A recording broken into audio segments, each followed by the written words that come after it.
অকাল বৃষ্টি এবং শিলাবৃষ্টির জেরে দক্ষিণ দামোদর সহ বিস্তীর্ণ এলাকার আলু চাষি ক্ষতির মুখে পড়েছেন। মাথায় হাত দিয়েছে আলু চাষিরা। পূর্ব বর্ধমানের রায়না ১ নম্বর ব্লকে নৌথু গ্রাম পঞ্চায়েত এলাকাতেও বিঘার পর বিঘা আলু জমি নষ্ট হয়ে গিয়েছে শিলাবৃষ্টির জেরে। আলু পচে যাচ্ছে জমিতে, এমনকি কাদামাটি থেকে আলু তোলাও সম্ভব হচ্ছে না, তাও ২৪ ঘন্টার মধ্যে পচে যাচ্ছে।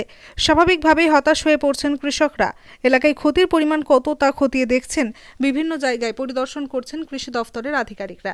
নৌথু গ্রাম পঞ্চায়েত এলাকার বিভিন্ন মৌজায় পরিদর্শন করলেন কৃষি আধিকারিক। স্থানীয় এলাকার কৃষকদের সঙ্গে যেমন কথা বলেন, তার পাশাপাশি মাঠ পরিদর্শন করে দেখলেন। শিলাবৃষ্টির জেরে ক্ষতি হয়েছে তা তিনি স্বীকারও করেছেন। এই ক্ষতির পরিমাণ খতিয়ে দেখে এবং সামগ্রিক বিষয় সম্পর্কে দ্রুত রিপোর্ট পাঠানো হবে উচ্চ কর্তৃপক্ষের কাছে। চাষিরা যাতে দ্রুত ক্ষতিপূরণ পান সে বিষয়ে প্রয়োজনীয় পদক্ষেপ নেওয়ার আশ্বাস দিয়েছেন কৃষি আধিকারিক। নৌথু গ্রাম পঞ্চায়েতে এসেছেন আমাদের রায়না 1 ব্লকে, যে নৌথু গ্রাম পঞ্চায়েত ঘুরে দেখলেন। স্যার আপনি কি বুঝলেন যে এর চাষিদের অবস্থা কি, বা যে ফসলের যে ক্ষয়ক্ষতি, স্যার আপনি কি দেখলেন সেটা? আমি দেখলাম যে নৌথু পঞ্চায়েতের 14টা মৌজার মধ্যে 11টা মৌজাই একেবারে ক্ষতিগ্রস্ত হয়েছে। এখানে আমরা সরেজমিনে দেখলাম এবং আমাদের আগামী দিনে ক্রপ কাটিং করে রেজাল্টটা আমাদের পাঠানোর কথা। এটা আমরা পাঠাবো এবং সঙ্গে সঙ্গে এটাও গভর্নমেন্টের থেকে যে নতুন বই করেছে, কেউ যদি যে সামান্যতম যদি আলু বিক্রি করতে চান, তার যদি দামটা পান, তার জন্য সুফল বাংলা থেকে আমরা একটা লিস্ট করে এইটাই চাইছি যে লিস্ট কারা কারা নাম যারা ইচ্ছুক চাষি, এটা আমরা সাময়িকভাবে চাইছি। কিন্তু যারা আলু বিক্রির স্তরে নেই, একেবারে জমি নষ্ট হয়ে গেছে, তারা তো আলু বিক্রির অবস্থায় নেই। এ তো দেখতেই পাচ্ছি আমি এখানে আলু কালকে তুলেছে আজকের মধ্যে আলু একেবারে নষ্ট হয়ে গেছে। তো এক্ষেত্রে আমাদের কাজ হচ্ছে ক্ষতি যেটা হয়েছে এটা গভর্নমেন্টকে রিপোর্ট করা। ক্ষতিপূরণ কি দেবে না দেবে সেটা আমাদের হাতে নেই। আমরা ক্রপ কাটিং করব, প্রত্যেকটা আপনাদের ওই 11টা মৌজাতেই ক্রপ কাটিং হবে।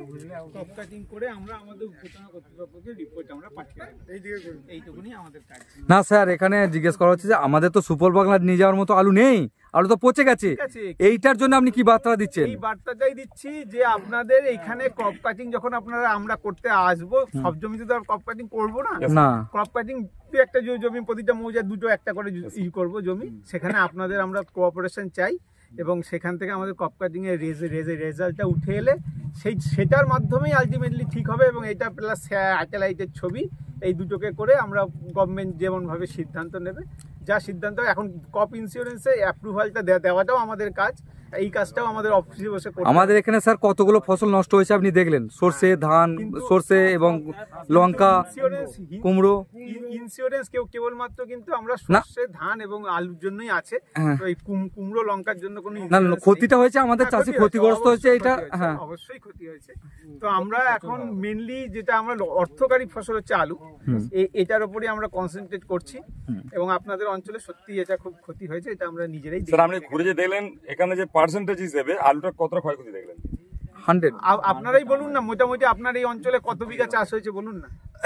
চাষ হয়েছে আমাদের এখানে চাষ আছে, আমাদের ম্যাক্সিমাম 3,500 বিঘা চাষ আছে টোটাল। হ্যাঁ, তার মধ্যে পুরোটাই না, আমি এখানটা বলছি আপনাকে দেখলাম হিজলার পর থেকে নিয়ে আমাদের আপনার মৌজা হচ্ছে, এখানে হরিপুর মৌজা হচ্ছে, আমাদের নতুন অঞ্চলে 3,500 মৌজা, উত্তরমনপুর অঞ্চল, ধামাস মৌজা, আপনার এখানে যে বড় মৌজা আছে, বারাগড় মৌজা যেটা আছে, টোটালটা এইভাবেই পৌঁছেছে।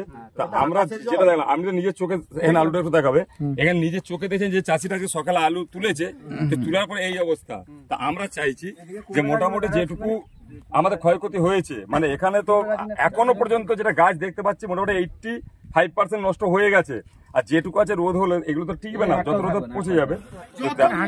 আমরা চেষ্টা করবো আমাদের নেত্রী মমতা বন্দ্যোপাধ্যায় যাতে আমাদের মাথার উপর হাতটা রাখেন, আর আপনারা তেনার মাধ্যম, আপনি এডিও সাহেব আমাদের মধ্যে এসেছেন, আমরা ওনার কাছে হাত জোরে করজোরে করে বলছি, আপনার যেটুকু স্যার সাহায্য আপনি পারবেন দিদির কাছে পৌঁছে দেবেন, যেন এই চাষিরা যেন আমাদের এখানকার চাষি খেতে পাবে না স্যার, এমন অবস্থা হয়ে গেছে।